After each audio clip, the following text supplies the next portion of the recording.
Professor, you said a lot of wonderful things about China, and surely they're doing a lot of things right. But how do you reconcile the fact that to make it work for China, it seems to be based on a high level of repression,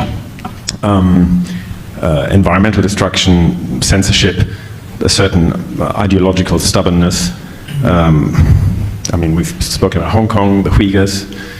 How do you reconcile that, and why do you think that's? I mean, do you think that's tolerable? Thank you. I'm really glad you asked that question, because your question captured very well the Anglo-Saxon media's perception of China. And I would suggest to you very bluntly, there is a distorted perspective of reality. Let's take the first word you use, repression. If the Communist Party of China only relied on repression to stay in power, it would not create the most dynamic economy in the world, right? It is by far the most dynamic economy in the world. It has delivered the fastest growing economy for 30 years.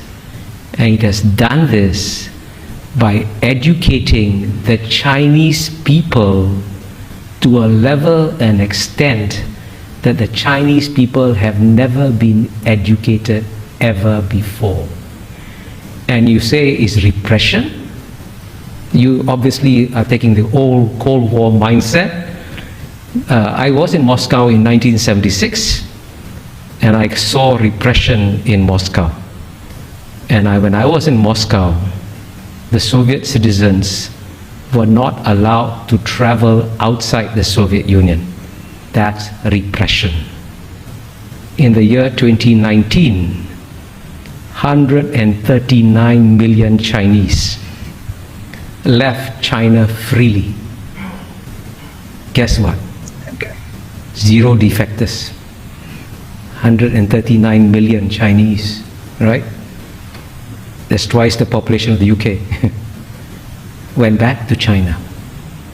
So all your description, when you say environmental degradation, China's climate change policies are far more responsible than those of the United States, which has not once, but twice withdrawn from global environmental protocols.